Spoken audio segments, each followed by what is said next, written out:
자, 오늘은 유스티누스, 순교자 유스티누스였습니다. 계속해서 171쪽, 우리가 지난 시간에는 유스티누스의 변증서를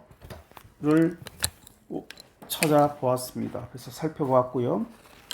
이 책에 나온 것을 통해서 보겠습니다. 중간 부분에 171쪽 중간 부분에 내가 플라톤의 가르침을 향유할 때, 지금 이거는 변증서 1이 아니라 변증서 2입니다.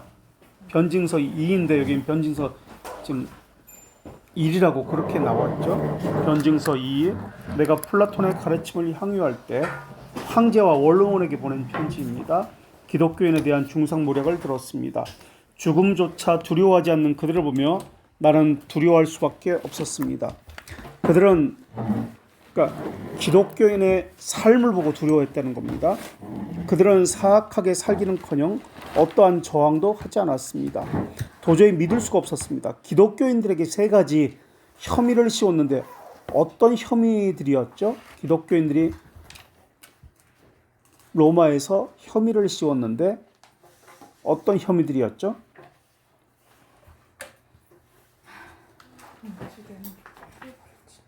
국가에 대해서 저항하는 자들이다. 순종하지 않고, 그리고 사람을 먹는 식인종이다.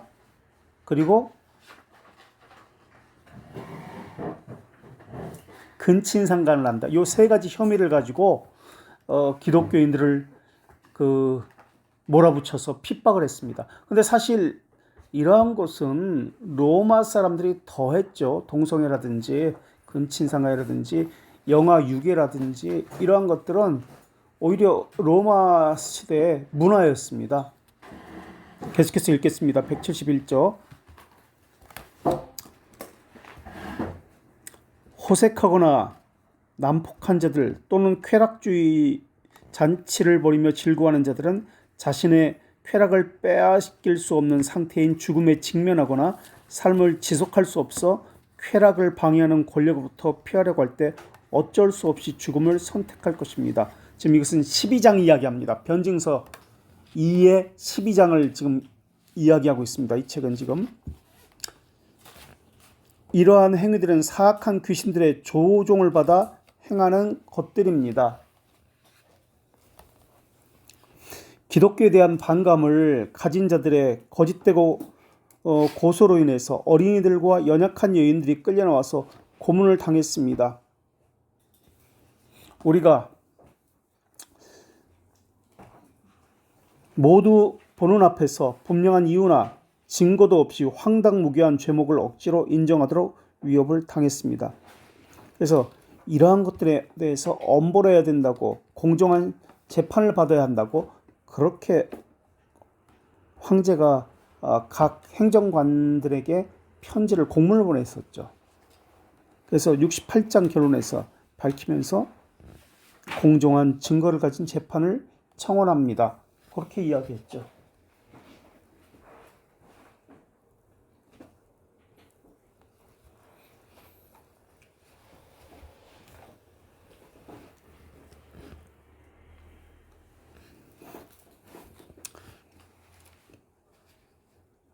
기독교에 대한 반감을 가진 자들의 거짓된 고소로 인해서 어린이들과 연약한 여인들이 끌려나와 고문을 당했고, 모두가 보는 앞에서 분명한 이유나 증거도 없이 황당무계한 제목을 억지로 인정하도록 위협당했습니다. 이런 행위들에 대해서 우리는 전혀 모릅니다. 우리는 우리의 행위와 이러한 사상을 전부 알고 계시는 하나님을 믿습니다. 부끄러워하지 마십시오. 부끄러움을 느끼십시오. 지금 이거 철학자라는 호칭을 가지고 이야기하는 거죠. 철학자라는 말은 지혜를 사랑하는 사람이란 뜻입니다. 지혜를 사랑하는 사람, 이성을 사랑하는 사람이란 뜻이에요. 그러니까 이성적인 공정한 재판을 하는 사람들을 이야기합니다. 그런데 공정한 재판을 하지 않고 있습니다. 이성을 사랑한다는 사람들이, 지혜를 사랑한다는 사람들이. 그래서 철학자라는 호칭을 지금 이렇게 반대로 이야기하고 있죠. 너희들은 철학자가 아니다. 진정한 철학자가 아니다. 왜 공정하지 못하느냐? 부끄러워해야 한다. 그렇게 이야기하고 있죠. 철학자가 지혜를 사랑하는 사람이라면 유스티누스는 자신을 어떤 사람이라고 이야기했죠? 뭘 사랑하는 사람? 기억나세요? 뭘 사랑하는 사람이라고 그랬죠? 유스티누스는 자신을 무엇을 사랑하는 사람이라고 얘기했습니다. 지혜를 사랑하는 사람은 철학자란 뜻이고 그것에 빗대어서 자기를 그래서 자기 신을 계속 그렇게 이야기했어요. 철학을 사랑하는 사람 말고 뭘 사랑하는 사람?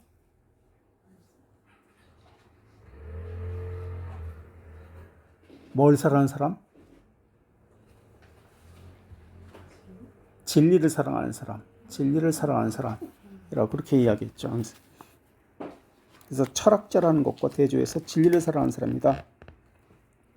당신들이 지금 여기서 당신들은 황제와 원로원을 이야기합니다. 황제와 원로원. 당신들이 죄가 없는 기독교인들에게 공개적으로 행한 일에 대해서 부끄러워하십시오. 그리고 그들에 대해서 조금의 동정심도 가지지 않은 것을 부끄러워하십시오. 오늘날 지금도 그렇게 많이 전도하는데 전도 방식 예수 믿고 천당 갑시다. 복 받읍시다. 예수 믿고 복 받읍시다. 예수 믿으면 복 받는다는 전도를 그런 구호를 이 당시는 했다면 어땠을까요? 이 당시 전도 구호라고 한다면 어떤 구호를 했을까요? 예수 믿고 순교합시다. 예수 믿고 죽읍시다. 그런 전도 구호를 했을 거예요. 그죠? 예수 믿으면 죽는 거니까 오늘날처럼 예수 믿으면 복 받습니다. 그런 말도 안 되는 소리는 할 수가 없었을 겁니다. 히에로니무스가 우리가 아직 안 배웠는데 4세기의 사람인데요. 서방 4대 교부가 있습니다. 4대 학자가 있습니다. 이 앞에서도 우리가 살펴봤던 건데 누구죠? 서방의 4대 박사. 누구죠? 우리가 150쪽에 이 표가 있는데 이 표가 중요하다고 그랬습니다. 그래서 이 책은 기본적으로 이 150쪽에 있는 표가 계속해서 나옵니다. 이 인물들을 설명하면서 그러면서 동방교회 박사 4명, 서방교회 박사 4명이 있다고 했습니다. 동방교회 박사 4명은 누구죠? 동방교회 박사 아타나시우스, 요하네스 크리스토소스토모스, 또 한 사람은 위대한 대바실레오스입니다. 그레이트. 그리고 또 한 사람은 나치안 제노스. 자, 동방교회죠. 그렇다면 서방교회 4대 박사가 있습니다. 암브로시우스, 어거스틴의 스승이죠. 그 다음 어거스틴, 그 다음 히에로니무스. 또 한 사람은 여기는 없습니다. 여기도 대그레고리우스. 근데 지금 이 히에로니무스 H가 J 발음입니다. J 발음. 그래서 영어로는 이 사람을 뭐라 부르죠? H가 J 발음이에요. 히 발음이 아니에요. 라틴어 히에로니무스인데 영어로는 J 발음이야. H가. 그래서 제롬이라고 부릅니다. 제롬. 이게 히에로니무스예요. 근데 이 지금 히에로니무스가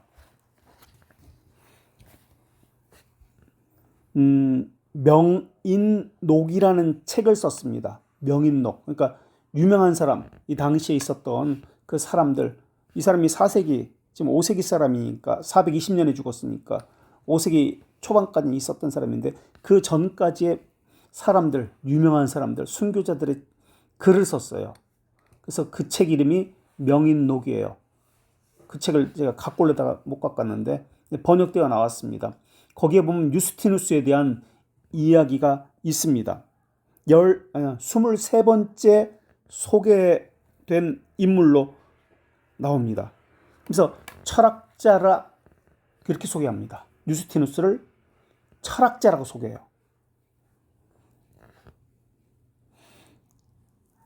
유스티누스는 이제 그 책의 처음 시작에 철학자다라고 하면서 철학자의 옷을 입고 다닌 사람이다라고 이야기합니다. 철학자만 입는 옷이 따로 있었나 봐요. 그래서 이 사람은 예수를 믿고 나서도 철학자의 옷을 계속 입고 다녔다고 그래요. 그래서 헬라 철학자들이 입는 그 철학자들의 입는 옷을 입고, 그러니까 회심 후에도 믿은 후에도 철학자의 옷을 입고 있었다는 것을 통해서 볼 때, 아, 이 사람은 철학을, 그러니까 신앙을, 철학적 신앙을 가진 것은 아닌가라고 보여집니다. 그리고 유스티누스는 자신을 계속해서 철학자라고, 진정한 철학자로 그렇게 이야기하고 다녔습니다. 그래서 기독교를 철학에서 봤다는 것이죠. 우리가 처음에 유스티누스를 이야기하면서 철학적 신학과 신학적 철학의 차이점에 대해서 이야기했습니다. 그렇죠? 철학적 신학, 이건 있을 수가 없어요. 상담학적 신학, 이건 있을 수가 없어요. 관점을 어디서부터 출발하냐의 차이예요, 이건. 그래서 우리 신학적 철학, 신학적 상담학 이런 것은 있을 수 있어도 어디에 중심을 두고서 그것을 통해서 성경을 통해서 이것을 바라보는 것은 있을 수 있어도 반대로 철학을 통해서 이것을 바라보는 것은 잘못된 신앙이다라는 것을 우리가 이야기했습니다. 자, 그래서 히에로니무스도 그러한 것을 지금 이 책에서 지적하고 있다라고 보여졌습니다.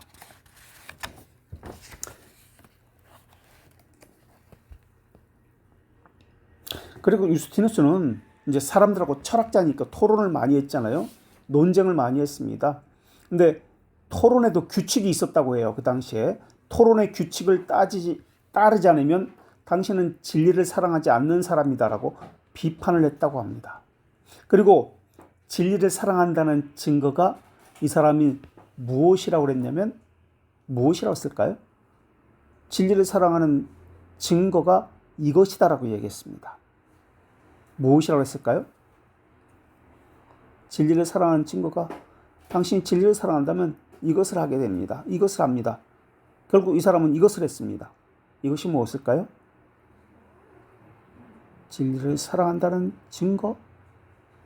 당신이 진리를 사랑한다면 이것을 합니다. 순교. 진리를 사랑하기 때문에 진리를 위해서 순교할 수 있다라는 거예요. 유스티누스의 견해라는 거죠. 그렇지, 유스티누스의 견해. 네. 왜냐하면 요한복음 18장 37절 말씀에서 가져온 것인데요. 유스티누스는 18장 37절 예수께서 대답하시되 내 말과 같이 내가 왕이니라. 내가 이를 위하여 태어났으며 이를 위하여 세상에 왔나니, 예수님이 오신 것은 곧 진리에 대하여 증언하려 함이니라 라는 말씀을 가지고, 진리에 대해서 증언하러 예수님이 이 땅에 오셨다라는 말을 가지고, 아, 진리를 위해서 증언하러 오셨기 때문에 순교한다 라고 그렇게 해석을 한 겁니다. 진리에 속한 자는 예수님이 내 음성을 듣느니라 라는 말씀을 가지고, 아, 진리를 사랑하기 때문에 순교하는구나, 그게 참된 증거이구나, 이렇게 해석을 했던 거예요. 그래서 진리에 대한 열정, 정확히는 철학에 대한 열정, 그리고 예수님에 대한 충성은 그 누구보다도 뛰어난 사람이 유스티누스였다. 그런데 진리가 무엇인지에 대해서 쉽게 대답을 할 수가 없습니다. 그래서 진리는 모형을 사용해서 실제는 숨깁니다. 어떤 상징적인 것을 이야기하지만 그 실제는 뒤에 감추어둡니다. 왜 그렇게 하냐면 복음도 그런 감춤의, 숨김의 기능이 있거든요. 비밀적으로, 신비적으로 복음도 어떤 사람에게는 깨달아지지만 어떤 사람은 가려집니다. 그래서 망하는 자들에게 가려진다고 했잖아요. 숨김의 기능이 있는 거야. 그래서 진리가 그러한 건데 왜 그랬을까? 이제 이 사람이 이야기합니다. 스스로 그 사람, 진리를 찾는, 추구하는 그 사람 스스로 연구하고 진리에 대해서 생각하기 위해서다라고 이야기합니다. 그래서 진리가 감추어졌다, 숨겨졌다, 스스로 몸을 감춘다 라고 그렇게 이야기했습니다. 결론적으로 지금 유스티누스 사는 2세기에 교회의 관심이 무엇이었냐면 진리대로 사는 것이었어요.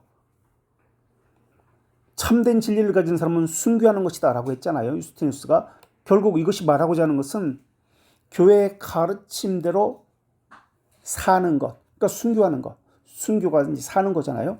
삶과 가르침이, 믿음이 일치하는 것. 이것이 당시 2세기 교회의 관심이었어요. 그래서 박해에 대해서 기꺼이 순교할 수 있도록 그러한 신앙을 갖추도록 했습니다.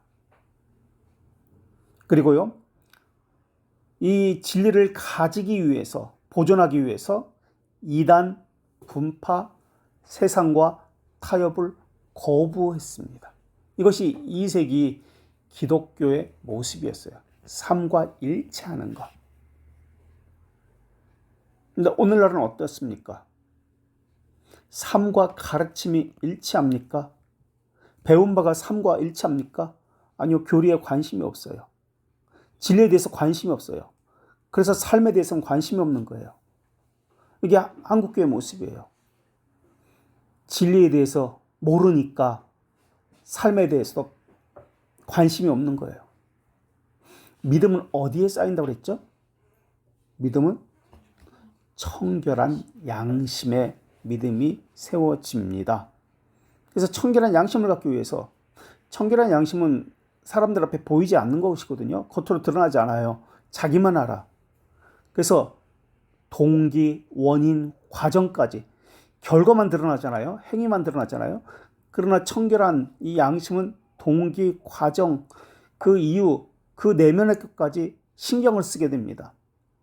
이것이 우리가 가진 믿음이에요. 그리고 믿음도 정의가 지식이잖아요. 무엇에 대한 지식, 아버지 하나님에 대한 확고하고 확실한 지식, 우리를 향한 부성에 대한 확고하고 확실한 지식이다라고 우리가 정의를 내렸잖아요.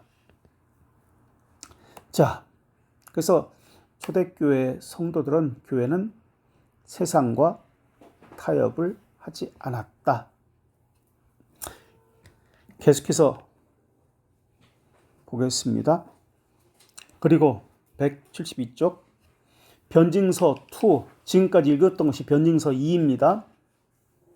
로마 원로원에게 보낸 작품입니다. 이 두 작품은 1과 2는 로마인들의 핍박에 대한 변증서로서 당시 이교도와 기독교인의 관계를 보여주며 어두움 세상에서 빛으로 살아가는 것에 대한 통찰력을 갖게 합니다. 이게 뭐죠? 어두움 세상에서 빛으로 살아가는 것.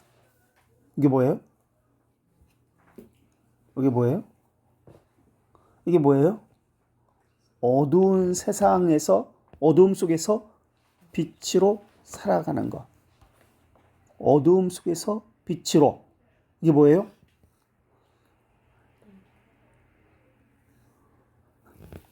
뭐예요? 우리에게 표. 왈도파. 그러면 어두움 후의 빛은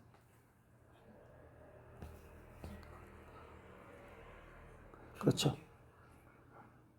칼빈. 어두움 후의 빛. 포스트 테네브라스 룩스. 라틴어로 PTL 약자. 포스트 테네브라스 룩스. 어두움 후에, 포스트 후에 빛 룩스. 이 근거가 욥기 17장 12절에 근거합니다. 그래서 종교개혁자들도 그렇고 왈도파도 그렇고 이것을 근거로 자신들의 모토로 삼았어요. 신앙에. 욥기 17장 12절은 이런 말씀입니다. 그들은 밤으로 낫을 삼고 빛 앞에서 어둠이 갑갑다 하는구나. 이게 욥기 17장 10절 말씀이에요. 이것을 근거 구절로 왈도파도 그리고 그 신앙의 후손 또는 그 신앙의 정신을 이어받았다고 하는 우리 개혁파도 칼빈주의죠. 이것을 가지고 어둠 속에서 빛이 또는 어둠 후의 빛이 포스트 테네브라스 룩스를 그들의 기치로 삼습니다. 그래서 촛불이 있는 거예요. 어둠 속에서 촛불이 이렇게 비치는 거예요. 그 당시에는 이제 형광등이 없었으니까 촛불이. 그게 우리 지금 교회 표어잖아. 그거는 상적으로 알고 있어야지. 그죠? 그 다음, 이제 변증서 1이 있었고, 변증서 2가 있었고, 이번에는 세 번째 변증서. 다음에 자신의 개종 이야기를 밝히는 간증이 좀 들어가 있죠. 유대인 트리포네와의 대화라는 책입니다. 이게 160년경에 쓰여졌어요. 실제 인물이 아니에요. 상징적 인물입니다. 기독교를 반박하는, 주장을 하는 이 유대인들입니다. 유대인, 바리새인과 같은 유대인인데 이 사람에게 이들의 주장에 대해서, 그러니까 일반적으로 있었던 유대인들의 주장에 대해서 하나하나 반박해서 쓴 것이 유대인 트리포네와의 대화라는 책입니다. 트리포네는 유대인 지식인에게 기독교의 진리를 증명하고 변증하는 내용입니다. 유스티누스는 트리포네에게 하나님이 유대인과 맺었던 옛 언약을 새 언약으로 대체했음을 보여주려고 했습니다. 구약 성경의 선지자들이 선포한 오실 메시아이자 하나님이 성경에서 자신을 계시할 때 사용했던 로고스가 예수 그리스도라는 사실과 이방인들이 이스라엘의 대신에 하나님의 섭리로 선택되었다는 점을 대화를 통해서 증명했습니다. 세상과 하나님은 너무나 멀리 떨어져 있는데 이 둘을 연결시키고 활동하는 수단이 로고스라고 보았습니다. 왜 로고스라는 단어를 사용해서 중보자 대신, 그죠? 연결시키는 중보자 또는 화목자, 화해자라는 개념 대신 로고스라는 단어를 통해서 설명하고 있을까요? 왜 유스티누스는 로고스라는 단어를 통해서 설명했을까요? 로고스라는 단어는 물론 말씀이라는 뜻입니다. 말씀으로 오신 예수 그리스도를 이야기합니다. 요한복음도 마찬가지죠. 왜 유스티누스는 로고스라는 단어를 사용했을까? 철학 용어입니다. 이건 헬라 철학 용어예요. 그래서 일반 사람들도 알고 있는 용어를 통해서 기독교를 지금 변증하고 설명하고 있는 거예요. 그래서 그 당시 헬라 철학에서는 누구든지 진리가 그 속에 있다라고 생각했어요. 진리의 씨앗이 있었다. 그래서 이성적으로 이것을 잘 설명하고자 했던 것이 지금 유스티누스의 철학자로 했잖아요. 그러면은 믿을 수 있다, 만날 수 있다라는 생각을 했던 겁니다. 자, 그렇다면 이러한 사상을 가지고 세워진 철학 또는 신학이 또는 사상이 어떤 신앙이죠? 어떤 신학이죠? 이것이 어떤 사상이죠? 이성을 통해서 진리를 가질 수 있다. 스콜라주의 또는 철학, 스콜라 철학.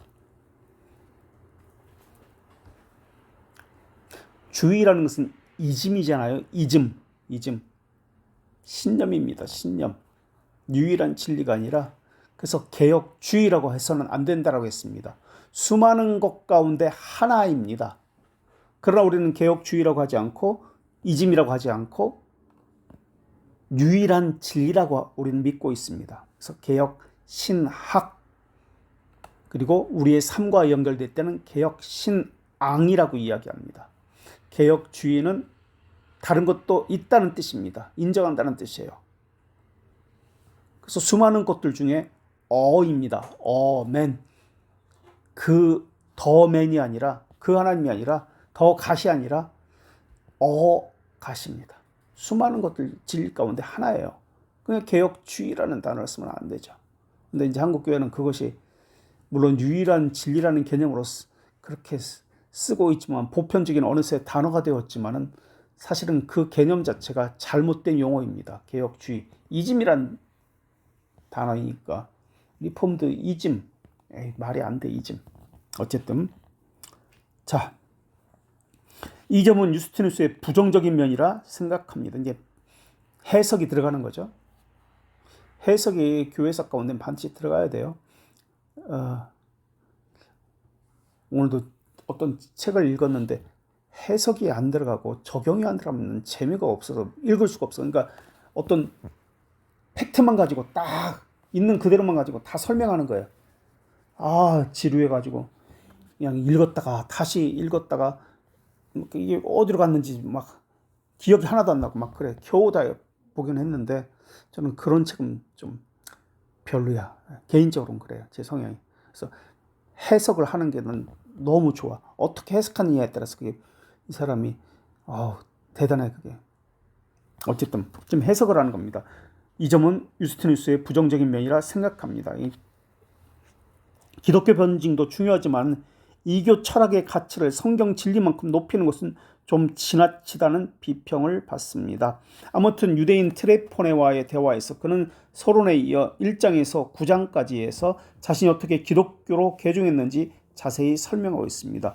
유스티누스는 헛된 철학, 즉 스토아 철학, 피타고라스 철학, 소야파에 다 설명했습니다.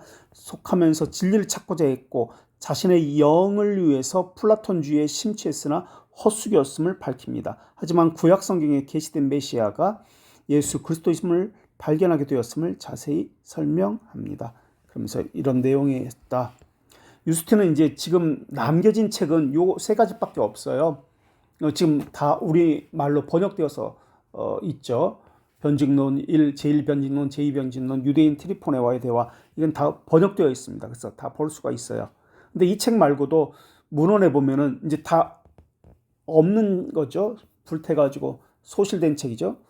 유스티누가 쓴 저서들이 뭐가 있냐면 이교도 반박, 하나님 주권, 시편, 찬미가 이런 책들이 더 있다는 거예요. 영혼론이라는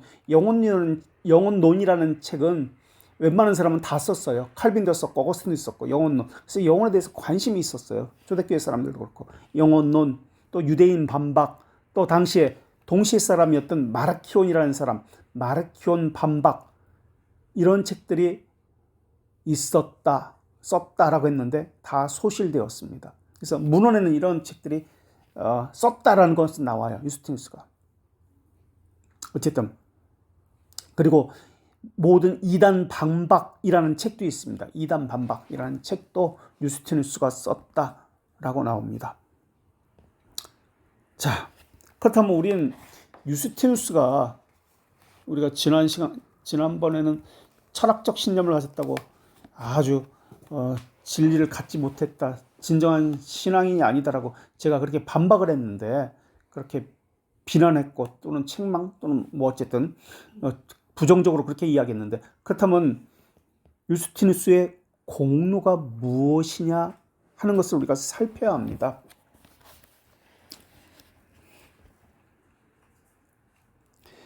이방인들, 불신자들, 유대인들 이들에게 진리가 무엇인지를 설명했다는 점에서 유스티누스의 공로가 있습니다. 그래서 첫째, 기독교를 설명할 때 이성과 논리를 사용해서 진리를 깨우치고자 했습니다. 다시 말하면 모든 학문을 유스티누스가 배우려고 했습니다. 배우려고 노력을 했어요. 아주 엄청난 노력을 했어요. 이게 첫 번째 공로입니다. 다른 학문을 배워야 그들의 관점에서 설명할 수 있으니까. 이게 첫 번째고요. 두 번째, 호교론, 다른 말로 변증론, 호교론자였습니다. 유스티누스는. 또는 변증론자, 같은 말이죠. 그래서 기독교를 변증하고 오해와 왜곡을 불신시키기 위해서 노력한 사람입니다. 그래서 가장 유명한 존경받는 호교론자입니다. 그런데 터툴리안이라는 사람은 세상의 모든 철학과 학문들은, 지금 유스티누스는 세상의 모든 철학 학문들을 배우려고 엄청난 노력을 했다고 그랬잖아요. 반대입니다. 터툴리안은 세상의 모든 철학과 학문은 다 악마적인 것이다, 이렇게 생각을 했어요. 그래서 유명한 말이 있는데 예루살렘과 아테네가 무슨 관계가 있느냐라는 말을 합니다. 터툴리아누스가. 그러니까 아테네가 말하고자 하는 것은 철학이잖아요. 그리스 헬라 철학. 예루살렘은 성경과 관련되고. 그래서 전혀 상관이 없다는 거예요. 근데 유스티누스와 반대 입장을 취한 것이죠. 그래서 아주 극혐했어요. 철학, 다른 학문 이런 것에 대해서 터툴리아누스는. 그리고 유스티누스의 제자가 있었는데 타티아누스입니다. 타티아누스도 자기 스승과는 다르게 터툴리아누스의 주장에 동의한 사람입니다. 모든 학문은 성경 외에 신학 외의 모든 학문은 다 이단적인 악마적인 요소다 라고 생각을 했습니다. 자, 그렇다면 개혁신학은 지금 두 가지 입장이 있습니다. 하나는 모든 학문은 다 악마적이고 배제해야 된다. 성경만이 옳다. 아니다. 유스티누스는 모든 학문을 공부해야 된다. 그것을 통해서 기독교의 진리를 변증해야 된다. 개혁신학은 어떤 입장을 취할까요? 개혁신학은 터툴리안의 입장을 취한다. 유스티누스의 입장을 취한다. 아니면 세 번째, 기타. 네? 유스티누스 입장, 모든 학문을 중요시하고 존중하고 그것을 우리가 배워야 한다. 중점까지는 아니지만 그래도 배워야 되지 않을까. 모든 학문을 다 배워야 된다. 왜? 거긴 유스티누스는 철학적 신학을 했으면 신학적 철학을 해야 되는. 중점이 되는. 중점이 달아서 터툴리안의 입장은 아니고 또 다른 분이요. 어떻게 생각해요?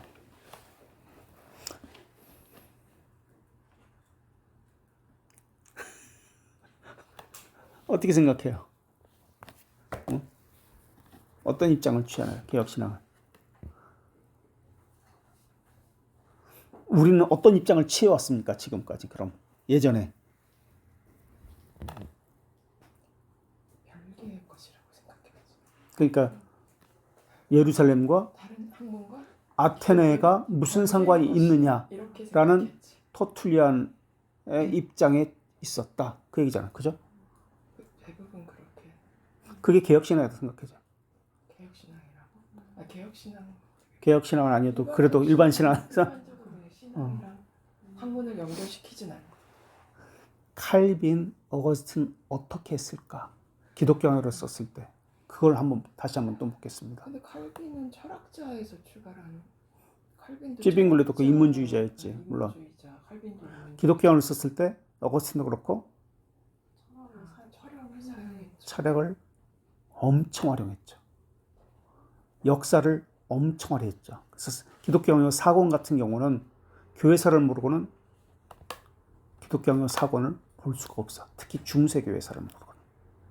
그래서 기독교 강요를 쓰는 사람들이, 해설을 쓰는 사람들이 많이 있잖아요. 쉽게 읽는 기독교 강요. 사권을 쓸까요? 안 쓸까요? 안 써요. 거기까지 못 미치는 거야. 실력이. 그래서 4권을 빼고 1, 2, 3권만 쓰어요.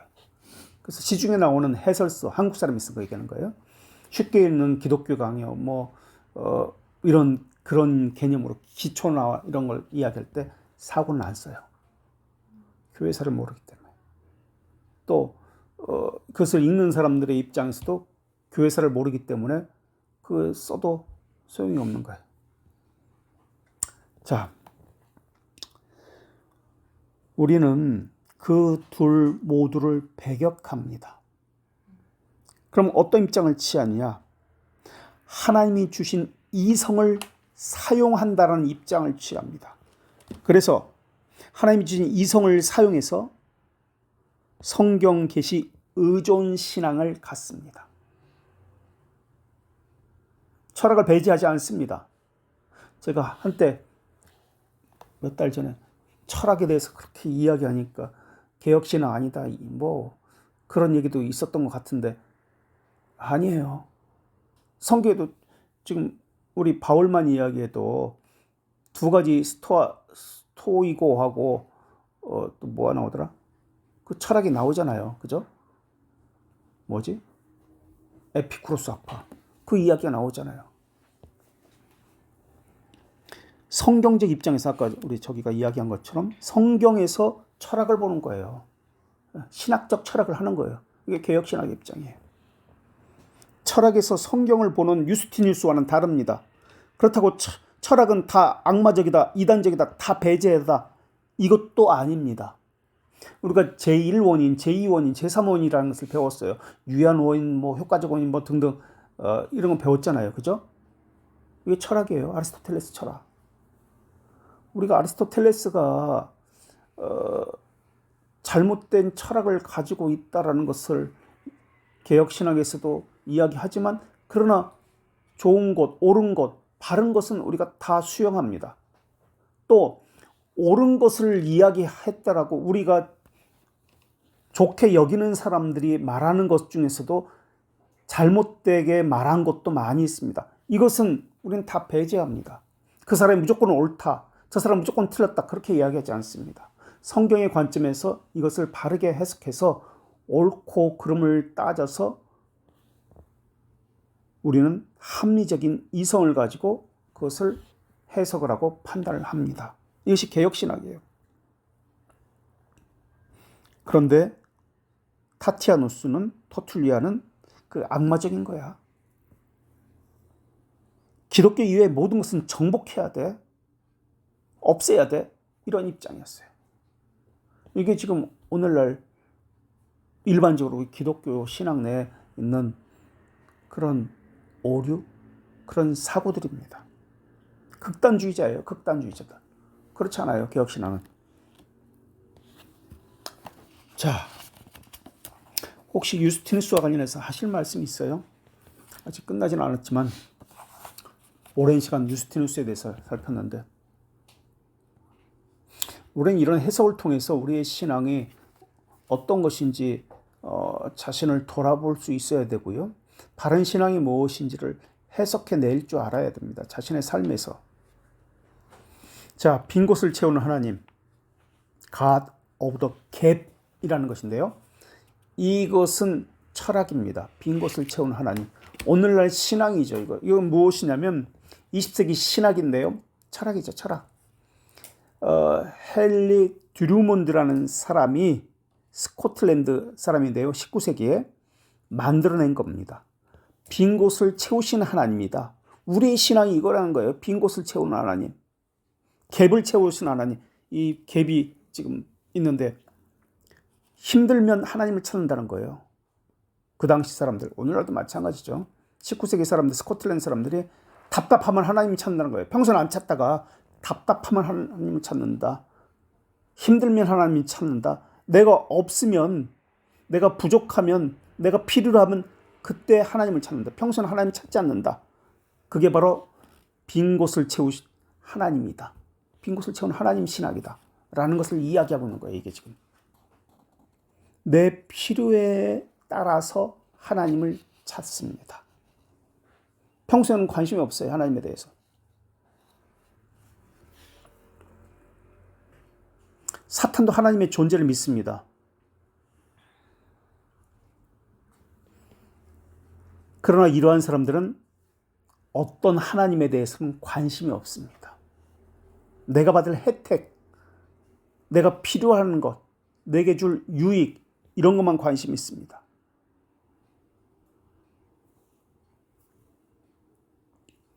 그것은 하나님을 부리는 것이죠. 하나님을 이용해서 내가 얻고자 하는 혜택을 받겠다라는 것이죠. 이게 빈 곳을 채우는 하나님이에요. 예배라는 것은 내가 원하는 시간에, 내가 원하는 장소에서 예배하는 거 아닙니다. 예배의 방법, 이것은 하나님이 정하신 겁니다. 그래서 규정적 원리라고 그랬죠. 그런데 오늘날 교회 프로그램들 보세요.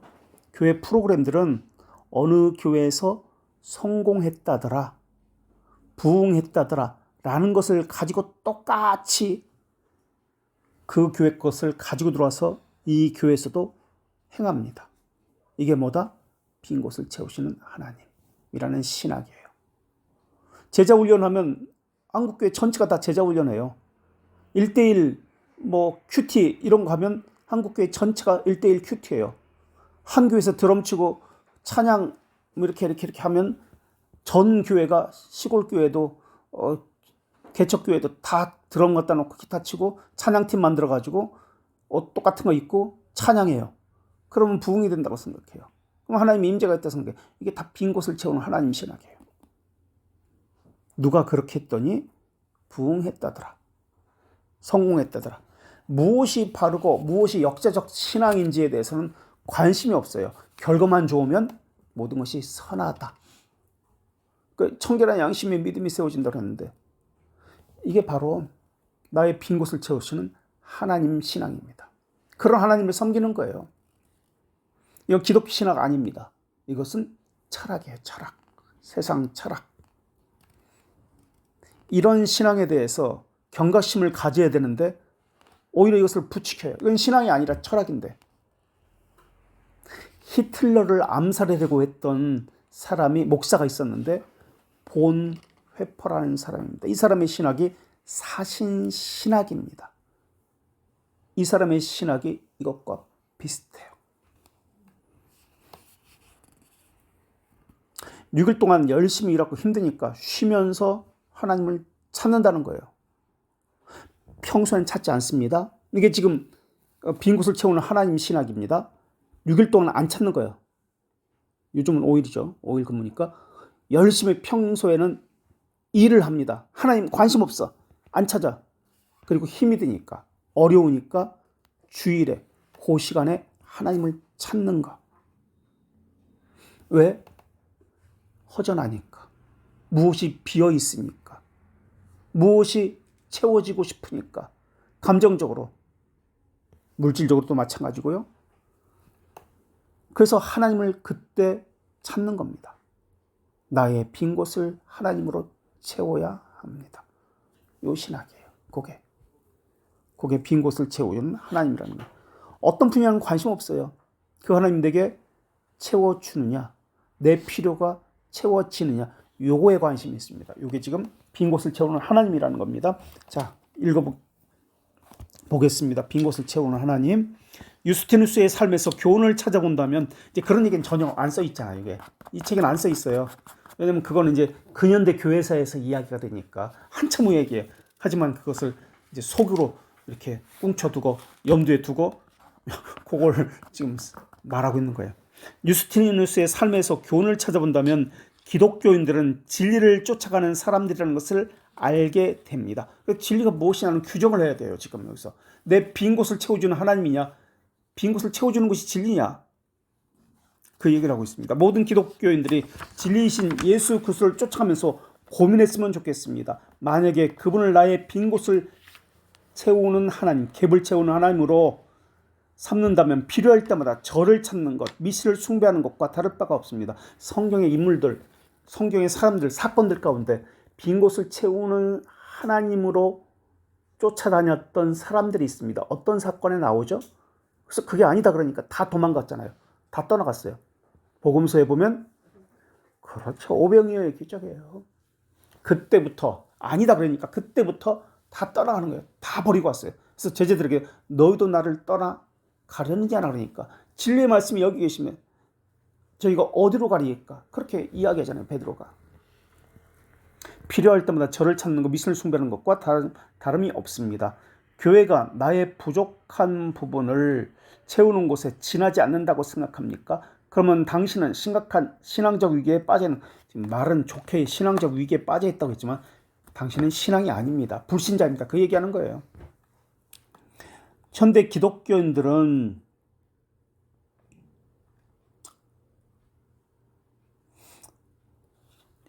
요즘은 얼마 전부터 그러죠. 인생 다 살고 은퇴하고 이제 남은 생에 외국에 가서 선교사로 하나님을 위해서 살겠습니다라고 해요. 이게 뭐야? 왜 젊은 시기에 수많은 시간들은 하나님 위해서 살지 않고 이제 할 게 없으니까 이제 여생을 하나님 위해서 살겠습니다. 선교사로 나가. 그렇게 많이 나가잖아요. 은퇴하고서. 이게 다 그런 거예요. 현대 기독교인들은 자신이 바라는 이상을 위해서 신념이 신념, 기독교를 도구로 삼는 경향이 있습니다. 자신의 정당성을 입증하기 위해서 하나님을 이용하는 거죠. 내가 옳다. 내가 가는 길이 옳다. 다른 사람은 틀리다. 그것을 입증하기 위해서 성경을 가지고 와서 이야기하고 하나님을 가지고 이야기합니다. 자신이 실행하지 못하는 것을 기독교 신앙을 통해서 이루려고 합니다. 자신이 원하는 것이 이루어지면 선이고 그렇지 않으면 악입니다. 이런 판단은 언제든지 자신의 상황과 형편에 따라 달라집니다. 그게 상황에 따라 움직이는 거예요. 자신의 형편에 따라서 움직이는 거예요. 이게 다 지금 이런 신앙입니다. 만약 이런 종류의 신앙을 고수하게 되면 그 사람은 이제서 나오죠. 기독교 신앙인이 아닙니다. 자기를 신앙하는 이거나 우상 숭배자입니다. 내 삶을 주관하시며 늘 마음에 살아계시는 분의 말씀, 진리의 말씀을 따라 살아가는 것이 진정한 기독교인의 삶입니다. 형편에 따라 사는 것이 아니라 진리의 말씀을 따라 살아가는 것이라고 했습니다. 상황에 따라서가 아니라 진리를 따르고 그 진리를 따라 자신의 삶을 바꾸는 삶을 말합니다. 그러기 위해서 그 진리를 알고 배우고 살려고 노력하는 것이 진정한 기독교인입니다. 과연 기독교인들 중에서 얼마나 많은 사람들이 진리를 알고 있을까요? 진리가 무엇인지 이야기합니다. 진심으로 진리에 대해서 관심을 가졌다면 진리라는 단어는 알레데스라는 단어인데요. 알레데스 부정접두사 A 플러스 란다노의 합성어입니다. 부정접두사 알파죠. A R 플러스 란다노. 란다노는 숨기다. 부정이니까 숨기지 못한다. 숨기지 않는다. 이게 진리라는 단어적 뜻입니다. 알레데스. 헬라어로 알레데스 숨기지 못한다. 숨기지 않는다. 이게 진리예요. 무엇을 숨기지 않는다.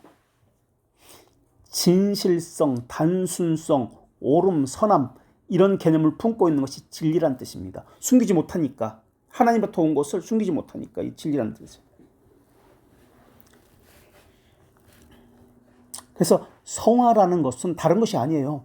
거룩은 바른 삶을 이야기하는 거예요. 진리는 바르고 옳은 것입니다.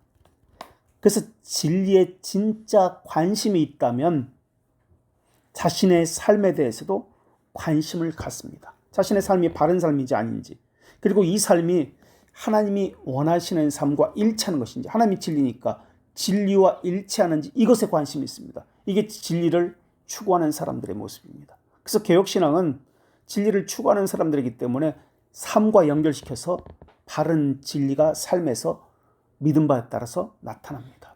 상황에 따라 움직이지 않습니다. 진리를 따라 움직입니다. 하나님 말씀을 따라서 진리를 따라서 움직이지 않는 사람은 진리에 관심이 없는 거예요. 한국교회가 그런 거예요. 지금 아까도 이야기했지만 진리에 관심이 없어요. 하나님에 대해서 관심이 없는 거예요. 어떤 하나님에 대해서 관심이 없는 거예요. 내 혜택만 바라는 거예요. 빈 곳을 채우는 하나님을 지금 철학적으로만 섬기고요. 그래서 교리가 관심 없는 거예요. 초대교회는 그렇지 않았어요. 교리에 관심이 있고 바른 삶과 연결시켜서 이게 초대교회의 힘입니다.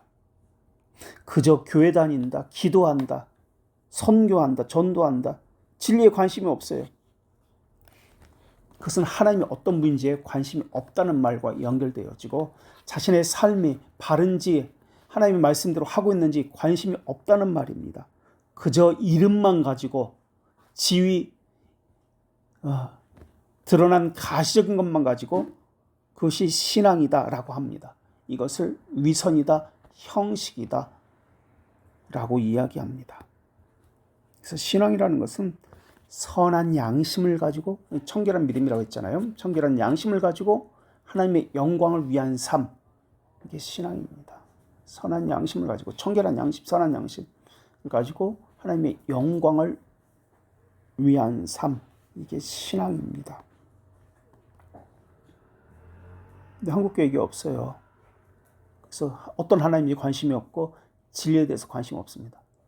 상황에 따라 살아가는 거예요. 내 상황이 이래서. 그러니까 변명하는 거죠, 계속해서. 진리를 따라 살아가는 것이 아니에요. 내 이익을 따라 살아가는 거예요. 이게 바로 지금 여기서 이야기하는 빈 곳을 채우는 하나님 철학입니다. 신앙이 아니라 불신자예요. 자, 계속해서 175쪽. 가정, 학교, 사회, 교회, 거리에서 그리스도의 향기를 바라며 살 것, 이게 개혁신앙이에요. 그래서 교리는 무슨 교리다? 기독교에서 혀의 교리, 머리의 교리, 무슨 교리다? 우리의 신앙은 삶의 교리다. 그렇게 규정하고 있는 거예요. 혀의 머리의 교리가 아니에요. 향기를 바라며 살 것이다. 그러면 이 땅에서 우리는 온전하지 못합니다. 완전하지 못합니다. 그래서 이렇게 이야기했잖아요. 온전하지 못해도, 완전할 수가 없잖아요. 우리는 부족하니까, 연약하니까. 온전하지 못해도 노력하며 넘어지더라도 다시 일어나서 전진해 갈 것입니다. 복잡한 사회적 문제들을 기독교적 세계관과 역사관으로 성경을 중심으로 그것을 분석하고 판단하고 해석하고 자신의 삶에 바르게 적용할 것입니다. 악의 삼총사가 있다고 그랬잖아요. 우리를 힘들게 하고 괴롭히고 방해하는 것, 하나님께 나아가지 못하도록 하는 악의 삼총사가 뭐죠? 웨스트민스터 신앙고백서 17장 3항에 나오는 것인데요. 성화, 그러니까 성도의 견인규를 이야기하면서 안 찾아봐도 됩니다. 세 가지 것이 나옵니다. 뭐죠? 네? 네. 또 사탄, 또 자기 안에 있는 부패성, 정욕을 이야기하고요. 자기 안에 부패 또는 정욕, 또 세상의 유혹, 사탄, 요 세 가지 것입니다. 이걸 웨스트민스터 신앙고백서 17장 3항에서 성도의 견인교리거든요. 성화를 이야기하면서 성도의 견인교리인데 여기서 악의 삼총사를 이야기합니다. 사탄, 세상의 유혹, 자기 안의 부패. 진리를 따라 다섯째 줄, 분석하고 판단하기 위해서는 당연히 진리를 배워야 합니다. 행하기 위해서죠. 소위 큐티라는 성경 묵상 시간을 가지면서 조금 읽고 배웠다고 자긍해서는 안 됩니다. 하나님의 말씀을, 큐티는 지금 개혁신앙이 아니라고 그랬죠. 우리 개혁신앙은 묵상이다. 성경의 성경적인 것은 묵상이에요. 큐티는 수독사에서 나온 것이고, 성경 묵상을 가지면서 조금 읽었다고 자긍해서는 안 됩니다. 하나님의 말씀을 더 많이 더 깊이 읽으면서 진리를 깨닫는데서 자라가야 합니다.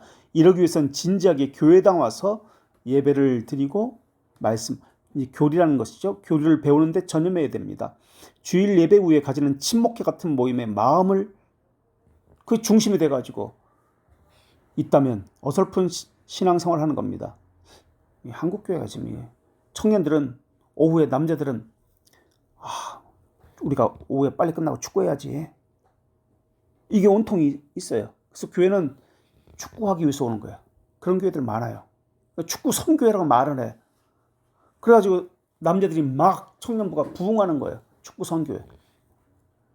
또 어떤 데는 노래교실, 어르신들은 이제 노인대학 해가지고 노래교실로 북치고 장구치고 이러게. 어떤 데는 사이클, 자전거 모임. 요번에는 어디 가자, 사이클, 옷을 똑같이 맞춰 입고 쫄쫄이 바지 입고 다니는 거예요. 그리고 또 어디는 등산, 우리 설악산을 정복하자, 소백산을 정복하자, 등산 모임, 여행 모임, 이것을 중심에 두고 교회를 다닙니다. 그러니까 예배 시간에 그런 생각이 계획하는 거예요. 그 생각이 가득해요. 그러다가 평소에는 다른 생각하다가 진리에 대해서, 죄에 대해서 이야기가 나오면 불편해지고 다른 것으로 돌려고 합니다. 진리를 흐리게 하려고 그렇게 합니다. 인간 편의주의, 이것이 만연합니다. 우상이죠. 주일은 단체 모임이냐 사역을 위한 날이 아니라 영적으로 쉬기 위한 날입니다. 그래서 개혁교회에서는 회의도 하지를 않습니다. 절대 될 수 있으면 회의를 하잖아요. 개혁교회. 토요일이나 주중에 회의를 합니다. 근데 한국교회는 당회도 그렇고 모든 회의는 주일에 다 해버리잖아요. 그러니까 정신이 없어요. 이것을 하기 위해서. 자, 영적 쉬기 위한 날입니다. 영적 쉼입니다. 육체의 쉼이 아닙니다. 영적 쉼에 대해서 이야기를 해야 하는데 조금만 더 하겠습니다. 여기까지는 끝내야 되니까 176쪽까지. 영적 쉼. 이건 천지를 창조했을 때 하나님께서 쉬셨다라는 것이 모델입니다. 그렇다면 하나님께서는 아무것도 안 하신다는 뜻입니까? 쉬셨다는 말은 아무것도 안 하신다는 뜻입니까? 그러니까 다시 말하면 육체적 쉼이라는 뜻입니까? 아닙니다. 창조하고 아무것도 안 하시지 않았습니다. 그럼 무엇을 하셨습니까? 창조를 하시고 계속해서 창조된 것을 보존하시고 지키시고 다스렸습니다. 섭리에 섭리. 하나님에게서 영적 쉼을 찾는 거예요. 모본을. 그게 영적 쉼이라는 개념이에요. 육체적 쉼이 아니에요. 근데 우리는 육체적 쉼을 이야기해요. 아, 주일날 잘 쉬어야지. 편히 쉬어야지. 피곤하지 말아야지. 내일부터 열심히 일하지. 이거 하나님 중심이 아니에요. 신앙이 아니에요. 이 영적 쉼이라는 것은 그리스도께서 수고하고 무거운 짐진 자들아 다 내게로 오라. 내가 너희를 쉬게 하리라. 내게 배우라. 그리하면 너희 마음이 쉼을 얻으리라고 하신 그 말씀에서 그 쉼입니다. 그러면 이 쉼은 무엇을, 어떤 쉼을 이야기할까요? 내가 너희를 쉬게 하리라. 너희 마음이 쉼을 얻으리라 할 때 이 쉼은 마음의 쉼인데 내게 나와서 배우라 라는 뜻입니다. 뭘 배우라? 영혼의 기능이 활성되게 하라. 어떤 쉼을 얻으라? 다 벗어버리고 육신의 쉼이 아니라 마음의 쉼입니다. 지금 여기서 마음의 쉼은 예수 그리스도의 멍에를 메고 나와서 배우는 겁니다. 자기를 부인하고 정상적으로 기독교인의 삶을 살고 있는지 자신을 살피는 것, 교리를 배우는 것, 이게 영적 쉼의 의미입니다. 그게 주일의 의미예요. 근데 그렇지 않고 육체적 쉼을 생각해요. 피곤하니까 이렇게 생각합니다. 나의 멍에를 메고 내게 나와 배우라는 영적 쉼. 영적 쉼은 계속해서 그분의 말씀에서 그분의 뜻을 찾아 깨닫는 데서 비로소 이루어집니다. 뜻을 찾아서 행하는 데서 비로소 이루어지는 것. 이게 영적 쉼입니다. 이런 영적 쉼이 이루어지지 않다 보니 형식적으로 쉼을 얻는다는 식으로 재밌는 게임, 한담으로 규정한 시간을 보냅니다. 이런 방식은 세상 법이지 하나님의 법을 따른 영적 쉼이 아닙니다. 기독교는 반드시 말씀을 배우는 데서 영적 쉼을 얻어야 합니다. 이것이 주의를 지키는 바른 자세입니다. 진리에 대해서 잘 모르니까 기독교적 판단, 분석, 실행이 불가능합니다. 그러니까 세상의 것을 가지고 이야기해요. 교회에 들어와서. 지식이 없으면 구하는 것도 선하지 못함입니다. 하나님에 대한 지식이 없이 망한다는 경고를 잊지 맙시다. 이 지식이 없으면 기도를 열성적으로 했다 할지라도 하나님의 뜻을 제대로 따를 수 없습니다. 기도가 없으면 안 되지만 기도에만 치우치면 광신이 됩니다. 기도의 네 가지 자세가 뭐였죠? 경외, 회개, 겸손, 소망이었죠. 기도는 하나님의 보화를 캐는 도구입니다. 이건 기독교 강요 3권 20장 10항에서 나오는 겁니다. 하나님의 자비하심에 근거한다는 것을 이야기하는 거예요. 이게 보화를 캔다라는 것은 하나님의 자비하심을 발견한다는 뜻이에요. 이게 보화를 캔다는 뜻입니다. 그리고 기도는 항상 말씀과 관련되어 있죠. 도구를 갖추었어도 보화가 어디 있는지 모른다면 아무 소용이 없습니다. 보화가 있는 것은 말씀을 배워야 알 수 있습니다. 그런데 기도를 어떻게 생각하냐면 사람들은 가시적 현상으로 생각해요. 1906년도에 아주사거리에서, 정확히는 1907년도죠. 이제 거기서부터 발족됐으니까 1906년도에 오순절 운동이 처음으로 시작됩니다. 그래서 오순절 교회가 생긴 것이 1907년입니다. LA에서. 그리고 1960년도에 은사주의가 활성화됩니다. 은사주의. 그리고 1990년도에는 신사도 운동이 나타나기 시작합니다. 이러한 것들은 오순절 운동, 은사주의 운동, 신사도 운동, 이것은 운동입니다. 운동이라는 것은 십자군 운동이라고 합니다. 운동이라는 것은 일시적이라는 뜻이에요. 그때만 웃고 영향력을 끼치지 못합니다. 그때만 나타나고 사라지는 것을 운동이라고 이야기합니다. 현상에만 매달리는 것, 이것이 운동입니다. 내면, 양심, 지식에는 전혀 관심이 없는 것, 이게 운동입니다. 가시적 현상에만 들어가는 것. 이 근현대 교회에서 배우게 되는데요. 어쨌든 보화를 캐는 것이 아니지. 이것은 기도를 통해서. 기도는 열심히 하는 척은 하겠지요. 근데 가시적인 것만 바랍니다. 기독교인이기 때문에 진리를 배워야 하는데도 진리를 배우려 하지 않는 이유들 중 하나는 진리 앞에서 자신의 모습을 드러내는 것이 싫은 겁니다. 자신의 현주소를 아는 것이 부담스럽기 때문에 그렇습니다. 죄주기가 안 되기 때문에 그래요. 그분의 말씀으로 자기를 부인하면 심적 고통에 따릅니다. 그러나 날마다 십자가를 지고 자기를 부인하고 날마다 죽는 삶이 진정한 기독교인의 삶이라고 진리는 확고하게 말하고 있습니다. 여기까지. 혹시 질문이나 하실 말씀 있으세요?